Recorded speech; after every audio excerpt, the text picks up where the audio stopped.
अस्सलाम वालेकुम दोस्तों। जेमिनी ज़ोडिएक साइन यानी बुर्ज जोज़ा से ताल्लुक़ रखने वाले ख़वातीनों हज़रात के लिए 2026 यानी नया साल कैसा होने वाला है। इस साल आपकी ज़िंदगी में कैसे बड़े एस्ट्रोलॉजिकल चेंजेस आ सकते हैं। इस साल में आपके लिए सबसे ज़्यादा लकी प्लैनेट्स कौन से साबित हो सकते हैं और आपकी ज़िंदगी में कैसा बदलाव आ सकता है।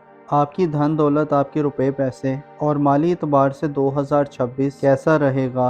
आपकी ज़िंदगी में मौजूद गमों, फ़िक्रों, परेशानियों और आपकी ज़िंदगी के मसाइल को हल करने से निकलने में आपको किस प्लैनेट की मदद मिल सकती है।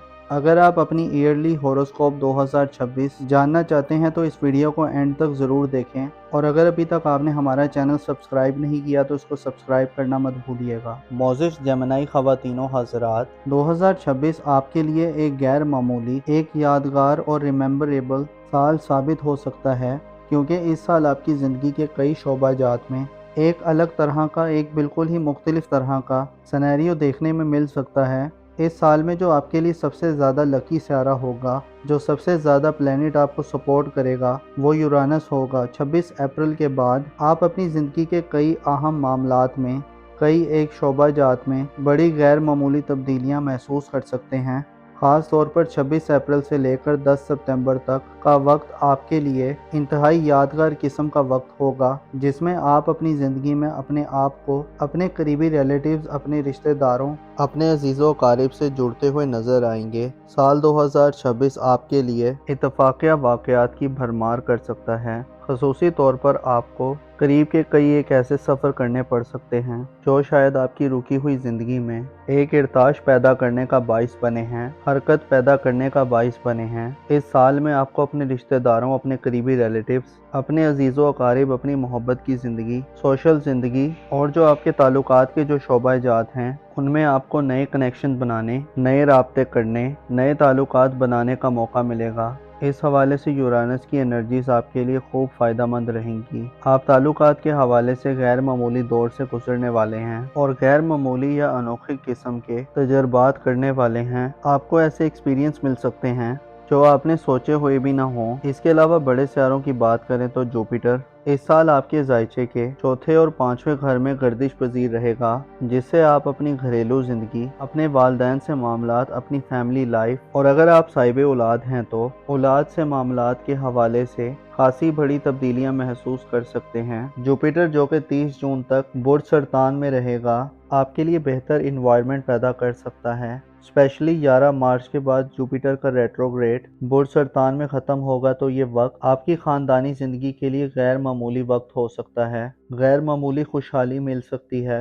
11 मार्च से लेकर 30 जून तक आप अपनी घरेलू ज़िंदगी में बड़ी ग्रोथ हासिल कर सकते हैं, वालिदैन से फ़वाइद हासिल कर सकते हैं। विरासती मामलात, ज़मीन जायदाद, कानूनी मुकदमात या किसी भी किस्म के मामलात जिसका ताल्लुक़ आपके ख़ानदान, आपकी फैमिली से है, उसमें आपके लिए पॉजिटिव वक्त होगा, क्योंकि ये वक्त वो वक्त होगा जब जुपिटर अपने शर्फ पर होगा और आपको फ़वाइद देता रहेगा। ऐसे ख़वातीनों हज़रात जो 2026 में अपनी ख़ानदानी ज़िंदगी में कुछ प्लान करना चाहते हैं, कुछ मनसूबा बंदी करना चाहते हैं या अपने प्लान्स पर इम्प्लीमेंटेशन के लिए कुछ काम करना चाहते हैं, तो आपको इत्तला दी जाती है कि 11 मार्च से लेकर 30 जून तक आपके लिए अच्छे मौके होंगे। अलबत्ता जुपिटर 30 जून को बुर्ज असद में शिफ्ट हो जाएगा और जुपिटर की एनर्जीज बुर्ज असद में कुछ ज़्यादा ख़ास नहीं होती, कुछ ज़्यादा बेहतर नहीं होती, जिससे हो सकता है कि आपको अपने औलाद के मामलात के हवाले से 30 जून के बाद से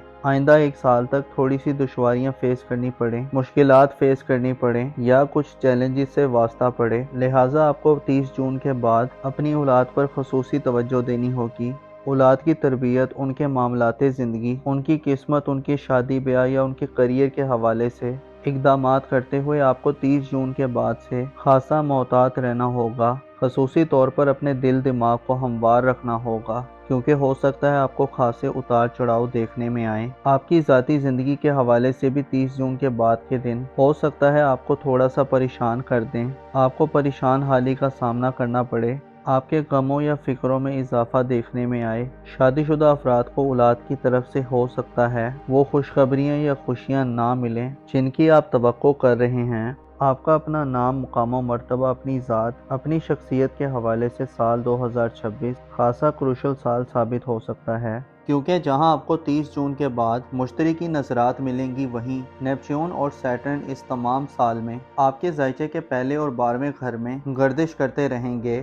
14 فروری کو سیٹرن برج ہوت کو چھوڑ کر دوبارہ ایک دفعہ پھر ایریز زوڈک سائن میں داخل ہو جائے گا، اور اسی طرح سے 26 جنوری کو نیپچون کی انٹری بھی آپ کے ذائچے کے پہلے گھر یعنی برج حمل میں ہوگی۔ اسی طرح یہ تمام سال یہ دونوں پلینٹ آپ کے ذائچے کے پہلے گھر میں گردش پذیر رہیں گے، اور جولائی میں جا کر یہ دونوں سیارے الٹی گردش کرنا شروع کر دیں گے۔ اسے آپ کو متنبع کیا جاتا ہے کہ آپ کے لیے سال 2026 آپ کی ذات کے حوالے سے آپ کو خاصی احتیاط پسندی کرنے کی دعوت دیتا ہے۔ آپ کو دھوکہ دیا جا سکتا ہے، آپ کو ٹریپ کیا جا سکتا ہے، آپ اپنے دشمنوں کے لیے ایک آسان ہدف ہو سکتے ہیں۔ آپ کو اپنی ذاتی حفاظت و سلامتی کا اس سال میں بھرپور خیال رکھنا ہوگا۔ آپ کو صدقات وغیرہ دینے ہوں گے۔ آپ کو اپنے آپ کو بہتر رکھنے کے لیے اپنی دماغی صلاحیتوں، اپنی تخلیقی اور کریٹو ابیلٹی سے بھرپور فائدہ حاصل کرتے ہوئے اپنے آپ کو الجھنوں سے بچانا ہوگا۔ اپنے آپ کو غیر ضروری پریشانیوں، غیر ضروری معاملات میں الجھانے سے گریز کرنا ہوگا۔ خصوصی طور پر کچھ ڈیسیژنز لیتے ہوئے یا فیصلہ کرتے ہوئے آپ کو خاصا احتیاط سے کام لینا ہوگا، کیونکہ نیپچون اور زحل دونوں برج جوزہ میں نحس تصور کیے جاتے ہیں، جس سے اشارہ ملتا ہے کہ آپ کی دشمنوں کی تعداد میں اضافہ ہو سکتا ہے۔ آپ کے خلاف سازشیں بنی جا سکتی ہیں، بہتانوں، الزام تراشیوں اور آپ کی شخصیت کو خراب کرنے والی آپ کی پرسنالٹی پر داغ لگانے والی چیزیں اور واقعات جنم لے سکتے ہیں۔ اسی طرح جب جوپیٹر کی انرجیز جب 30 جون کے بعد نحس ہوں گی تو آپ کا معیار زندگی برقرار رکھنا شاید آپ کے لیے اتنا آسان نہ ہو۔ اسی طرح آپ کو قسمت کے معاملات اور بیرون ملک سفری زندگی کے حوالے سے بھی اس سال شاید بڑی تبدیلیاں بھی دیکھنے کو نہ ملیں۔ اس سال آپ کو چاہیے کہ اپنی ذمہ داریوں کو بھرپور ادا کرنے کی کوشش کریں۔ خود کو تنہائی سے بچانے کے لیے اپنے دوست، احباب یا قریبی رشتہ داروں سے مدد لینے کی کوشش کریں۔ اس حوالے سے آپ کو یورانس کی سپورٹ مل سکتی ہے، جو آپ کو حالات و واقعات سے آگاہی دلوا سکتا ہے۔ آپ کے جو قریب کے جو بہن بھائی یا عزیز و قارب ہیں، ان میں سے آپ کو کسی کی خوب حمایت یا توجہ مل سکتی ہے، جو آپ کو آپ کی شخصیت کے حوالے سے مسائل سے باہر نکلنے میں مدد دینے والی ہوگی۔ اس کے علاوہ پلوٹو آپ کے ذائچے کے 11ویں گھر میں تمام سال گردش پذیر رہے گا اور 6 مئی سے 16 اکتوبر تک ریٹروگریڈ ہوگا، جس سے آپ کو اپنی سوشل زندگی میں یا اپنی سماجی مصروفیات میں یا اپنی دوستانہ زندگی میں خود کو تعمیری نوعیت کی تبدیلیوں کے لیے تیار کرنا چاہیے۔ مارس کا آپ کے ذائچے کے 6 گھر میں فرح کی حالت میں قیام کا وقت بھی خاص سمجھا جاتا ہے، جو آپ کو مالی حوالے سے بڑے مسائل سے نجات دلوا سکتا ہے۔ 2026 میں 2 سورج گرہن اور 2 چاند گرہن لگیں گے۔ 17 فروری، 3 مارچ، 12 اگست اور 28 اگست وہ ڈیٹس ہوں گی جن میں سورج گرہن اور چاند گرہن آپ کے ذائچے کے 11ویں، 5ویں اور 6 گھر میں ہوں گے۔ ان میں آپ کو اپنی صحت پر بھرپور توجہ دینی ہوگی۔ حاملہ خواتین کو اپنی پریگننسی کے معاملات پر توجہ دینی ہوگی، اپنی صحت کا خاص خیال رکھنا ہوگا اور صدقات وغیرہ دینے ہوں گے۔ اوورال دیکھا جائے تو سال 2026 آپ کے لیے ذاتی طور پر ایک متاثر کن سال ہوگا۔ آپ کو ایک نئی شخصیت اور ایک نئی شناخت ملے گی، آپ کو ایک نئی پہچان حاصل ہوگی، آپ کو اپنی حیثیت کو جاننے میں مدد مل سکتی ہے، آپ اپنے آپ کو ایک نیا قسم کا فرد پا سکتے ہیں۔ گویا یوں کہا جا سکتا ہے کہ 2026 آپ کی زندگی کا نقشہ شاید مکمل طور پر بدل دے۔ اپنا اور اپنے ساتھ کے لوگوں کا بھرپور خیال رکھیں۔ خدا آپ کا حامی و ناصر ہو۔